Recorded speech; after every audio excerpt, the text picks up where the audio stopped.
First of all, thank you to our hospitable hosts in the School of Oriental Studies, High School of Economics, and Mr. Maslov personally, and also would like to thank Mr. Chernov for organizing of this project and possibility to so fruitfully discuss. I think the first part of our meeting has shown that the discussion is indeed very fruitful. It's good to find commonalities between representatives of different countries. And second introductory remark is a possibility to wish all the Muslims here wish Ramadan Kareem. The Jews, we wish not easy feasting, because it must not be done easily, but it must be important, valuable. And after this remark, let me go to this issue of my presentation, because it is relevant to how in Israel, along with the Jewish majority, as it was said by the founders of our country, which saw the national country of the Jewish people, how in Israel we have different religious and ethnic minorities. And for a start, a small story. For the first time yesterday in Israel, just during the trip in the car, I heard in the news of the Voice of Israel, which is transmitted every hour. They tell the listeners in the time of Ramadan feast for the day after. I was not noticing before, same as you listen to the weather forecast, the main news, but yesterday, to my personal surprise, I heard that in our radio, in our language meant for the majority, but minorities also heard, they broadcast this time for the feasts and prayers. So what minorities are there in Israel? The first by size and by importance minority in Israel are Israeli Arabs. This group is not homogenic. It consists of different subgroups. Most of them are Muslim Arabs, which are also divided into different groups. Sunnis is the absolute majority among Israeli Muslims. Another group among the Arabs are Christian Arabs, and we will talk about them a bit later, because among them there are some interesting trends lately. In particular, unwillingness to be called by Christian Arabs, attempts to search for other self-identification. It's a very interesting thing. I'd like to say a few words about that later. Among Israeli Arab Muslims, in addition to division by confessions into Sunni Shiites, of course there are other divisions, like the group of Israeli Bedouins, the Arabs that are still, one way or another, continue to have tribal way of life, less related of moving from one place to another, but rather refusal to go to more settled lifestyle in the permanent residence, so that you would see the size. Arab minority is 20% of Israeli population. There are different ways of calculation, and curiously, recently I had the information about the latest census in Israel. 18% announced that their native language is Arabic. 15% is second, if you can say, linguistic minority in Israel said that their native language is Russian. So majority of them are Jews coming from the Russian language country, Soviet Union, and the countries appeared after the split of Soviet Union. So naturally these minorities are purely linguistic. And the rest, they have self-identification, which is coinciding with identification of the remaining Jewish population in Israel. If we go back to the Arab Muslims, we can say, as I said before, Bedouins, and their number is today about 220,000 people. 150,000 of them are living in the south of Israel, desert of Negev, which by area is most part of Israel. About 70,000 live in the north of the country, in Galilee. Also, there's smaller minorities among Israeli Christian Muslim Arabs, noticeable even visually. Those who visit the northern capital of our country, city of Haifa, Ahmadians sect, which is about 1,000 people. Visually, you can see them immediately because, interestingly, looking religious object of this sect, the mosque, is located in the top of the Carmel mountain, and anybody that cannot skip it, same as Barkayski church. Another minority, which is specifying themselves, which are not agreeing to self-identification like Arabs. This is Druzian minority of Israel, which is about 1.7 of our population.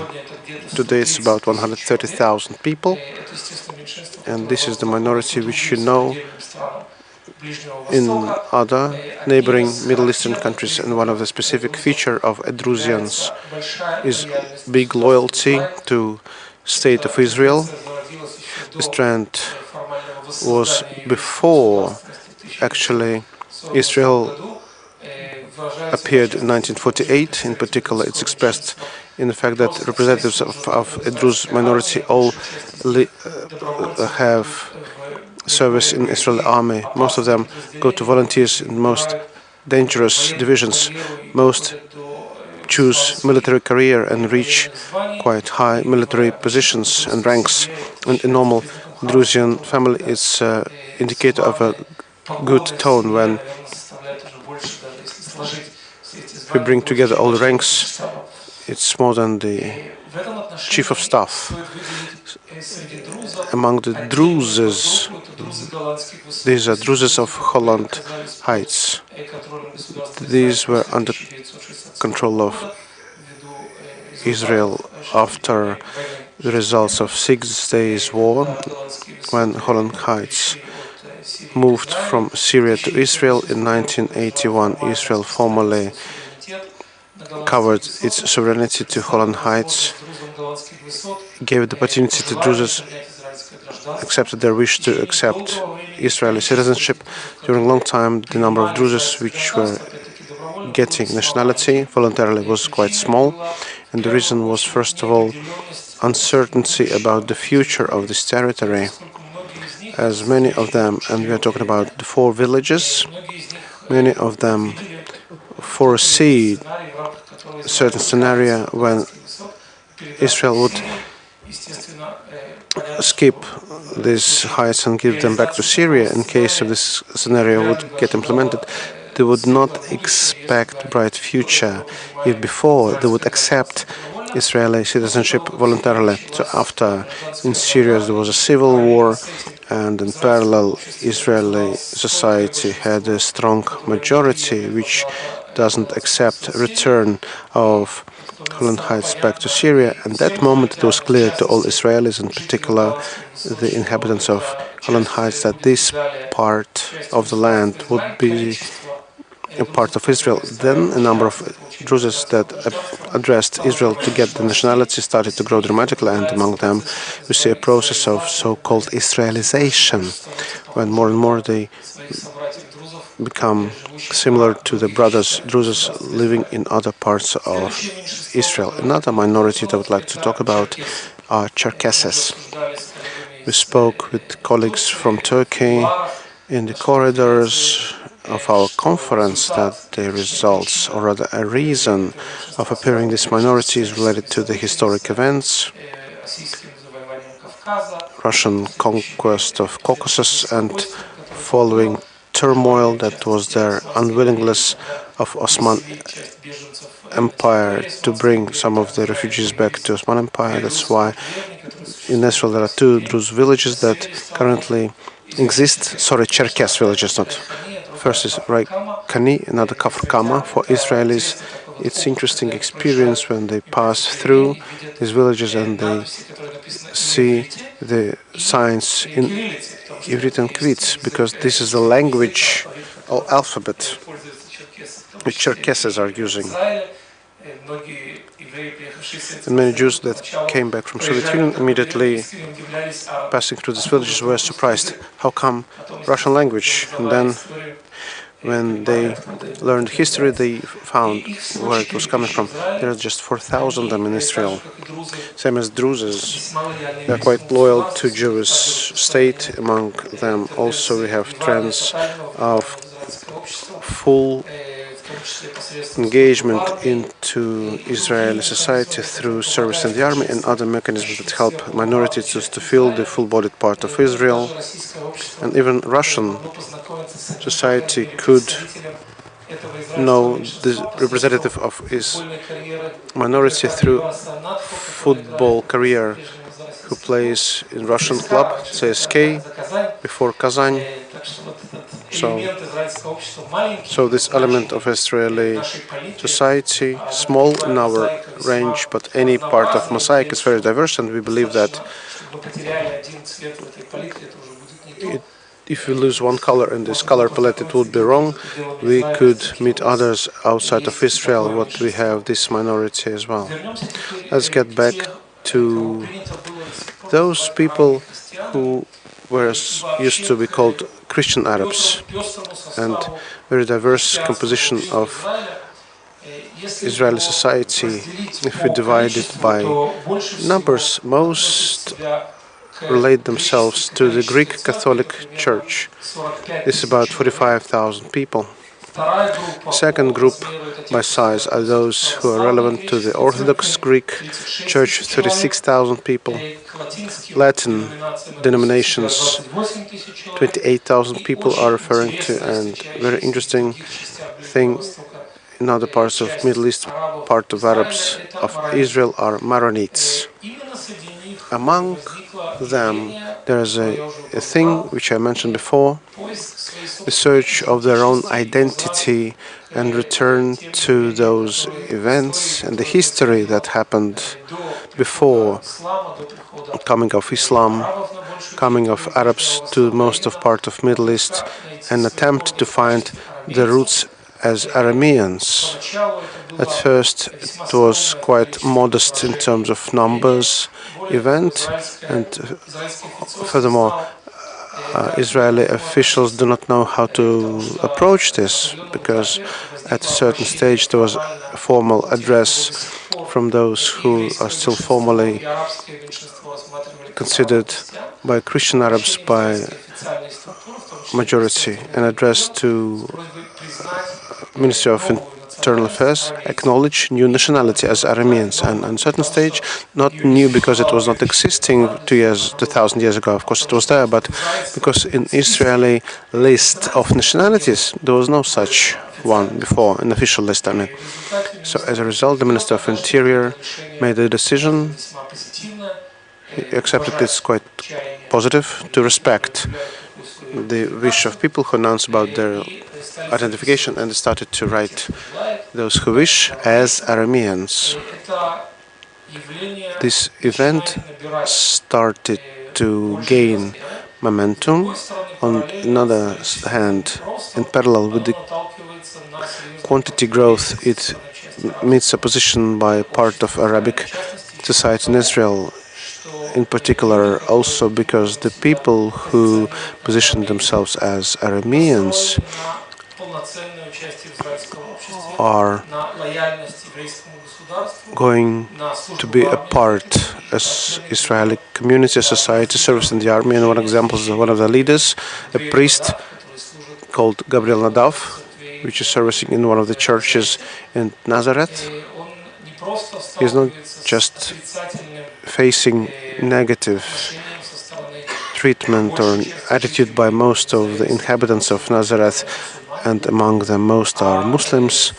In particular, it is expressed even in physical violence. In particular, his 17-year-old son was very severely beaten by extremists, by those in Arab sector who do not accept full loyalty to Jewish country, but this fact didn't break him. He continues to lead the community.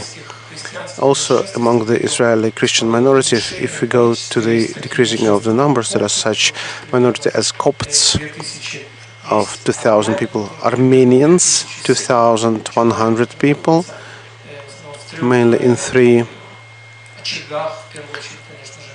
centers, especially in Jerusalem, old town of Jerusalem, with the Armenian block, and also in Jaffa. One more important by its visual representation are Baha'is. Those who went to Haifa probably saw beautiful gardens and orchards and cult buildings, although the center is in Akko, which is as beautiful, but the mountainous landscape of Haifa, where you can see all the beauty from one point, just 700 of them in Israel, but for them it's not just a point in a map. That's a religious center. Often we see meetings, representatives of this religion coming from all over the world. And many more people than 700 which are citizens of Israel. One more interesting minority is Samaritans. All the know biblical description, so their representatives, and today we still have them. Mostly they live in 2 points in the city of Holon, where they have a block, and on the mountain Gerizim near the city of Shechem. About 750 of them in Israel.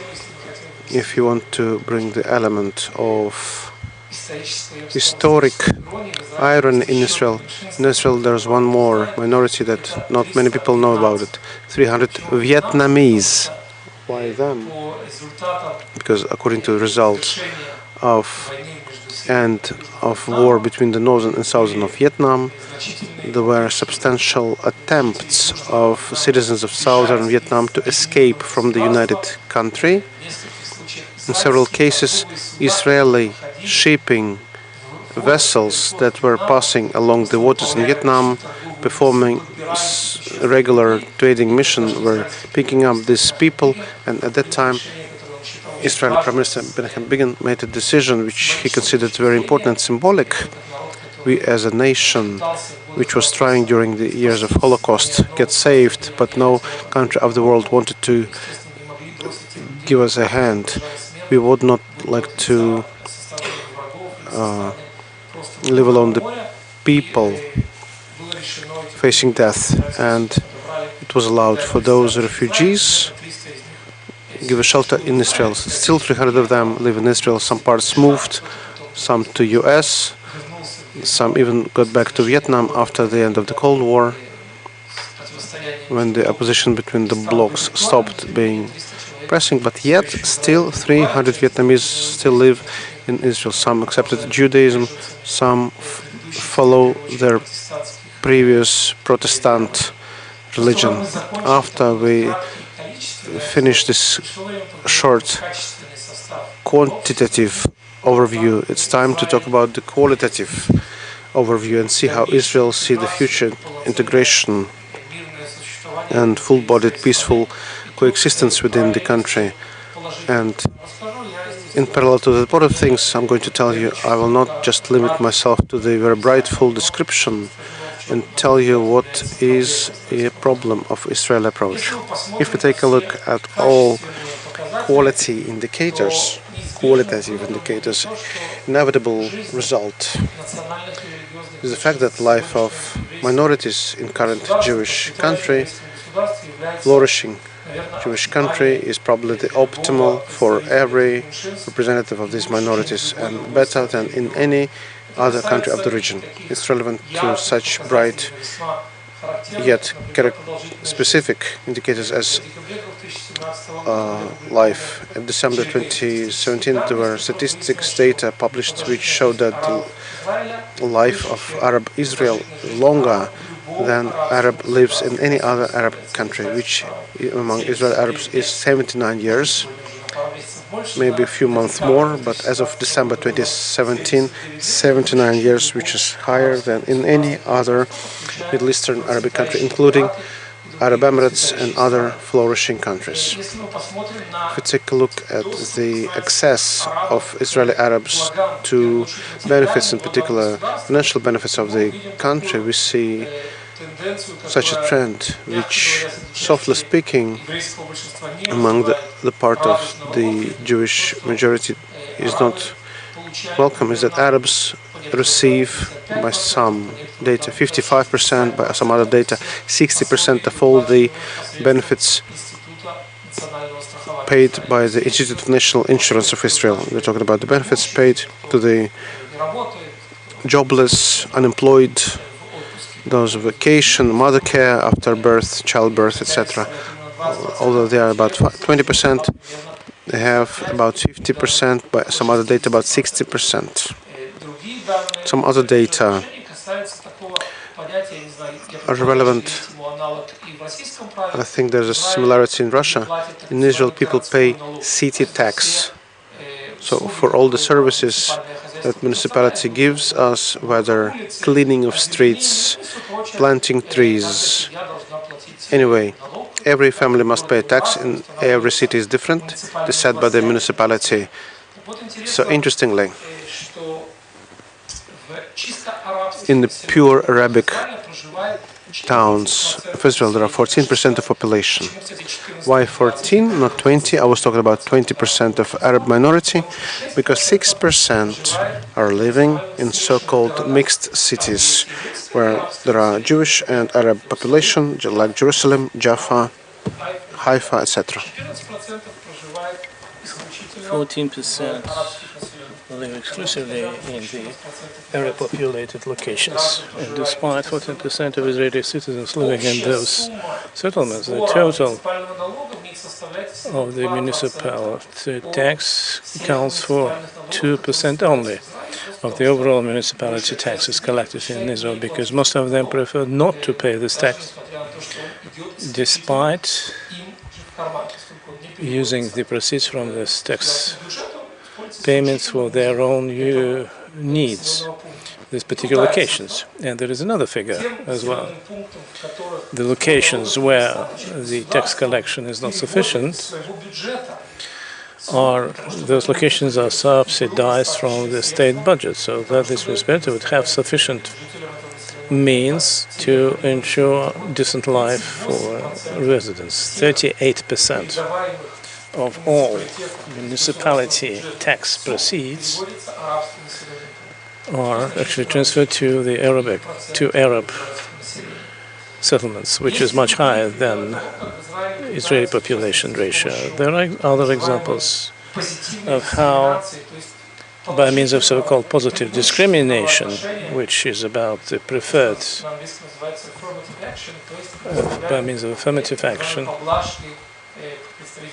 the state provides so-called privileges to the minority. So the response to that is far from being uniform on the part of the population. Some universities actually enroll Arabic students without any entrance examination, which is criticized by the Israelis, by the Jewish Israelis, because they believe that the competition should be fair, including enrollment to universities, regardless of your ethnic or religious preferences. There are other examples when Israeli officials are pretty selective about certain cultural traditions of the Arabic minority.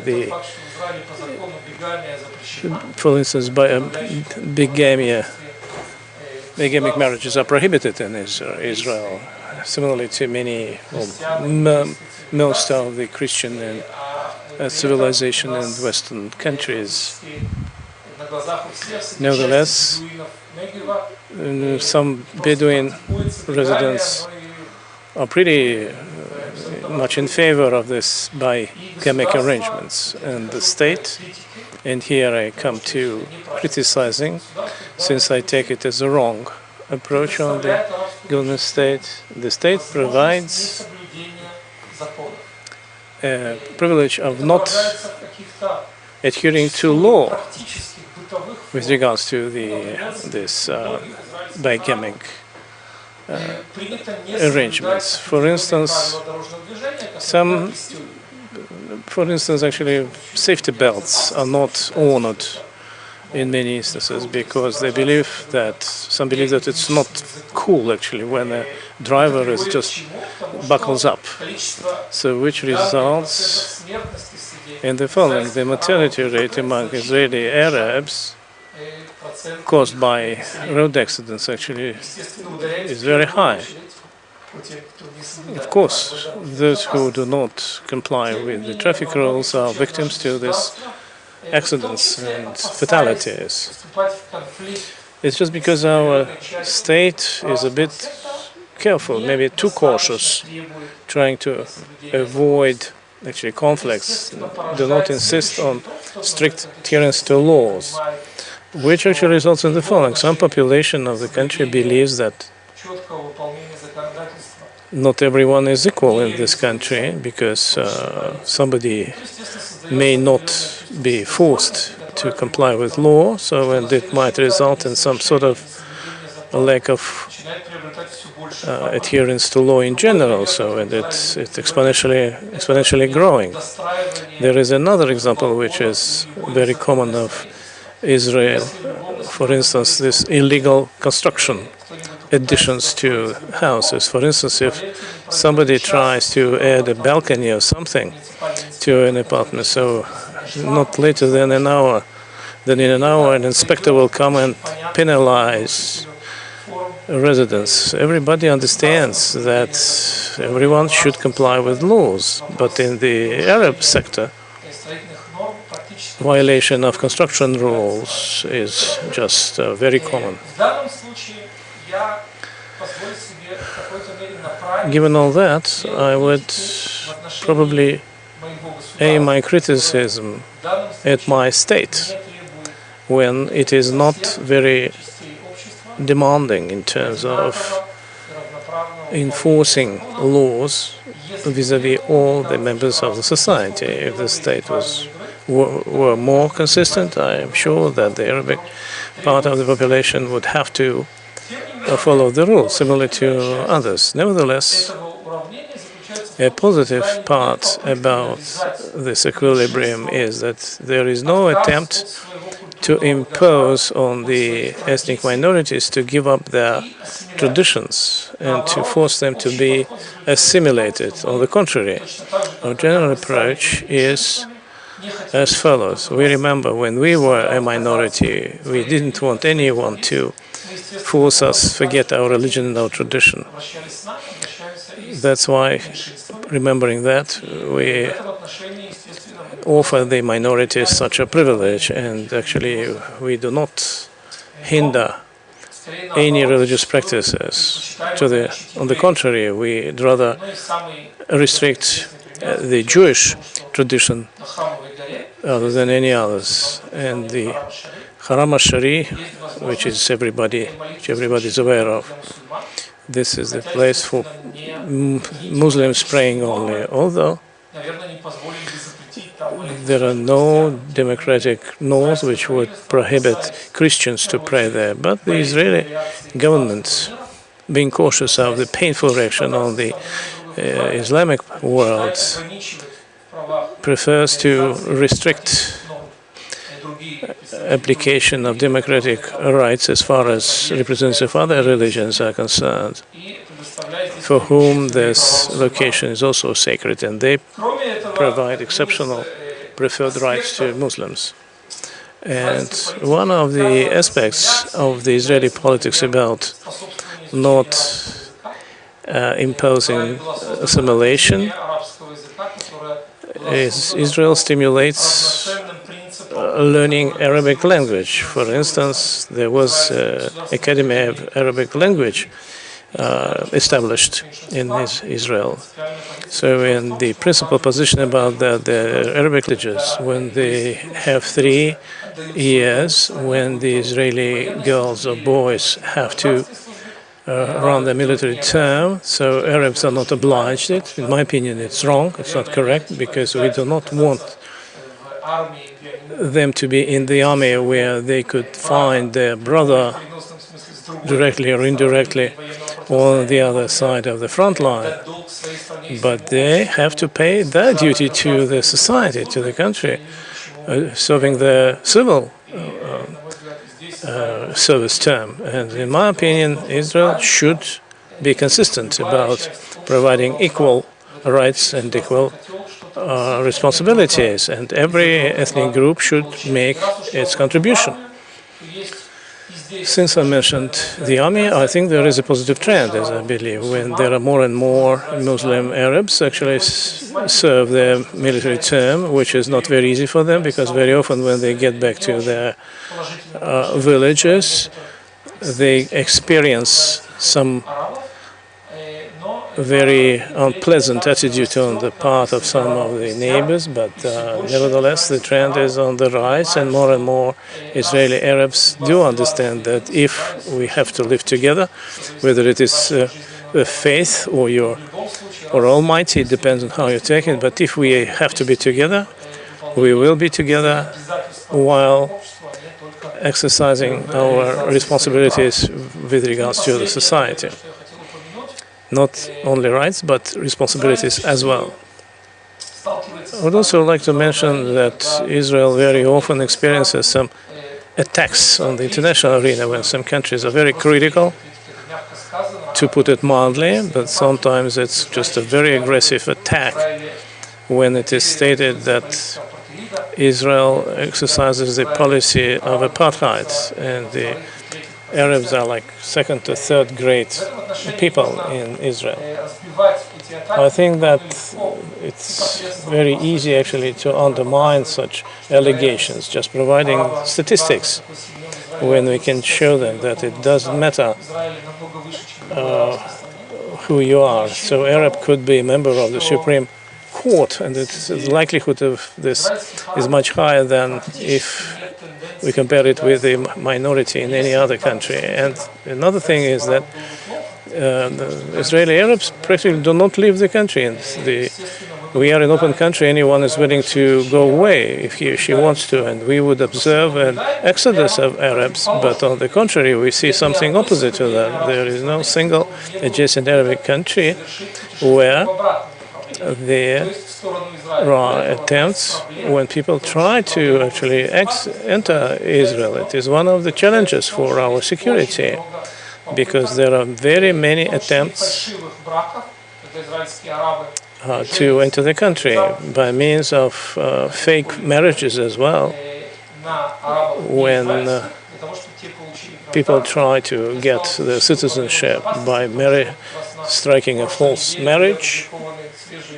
And just last week there were some fresh statistics printed by the Israeli security services demonstrating how many terrorist attacks were carried out by the Arabs who had obtained their Israeli citizenship by getting married to Israeli Arabs, whether it was a girl or a boy.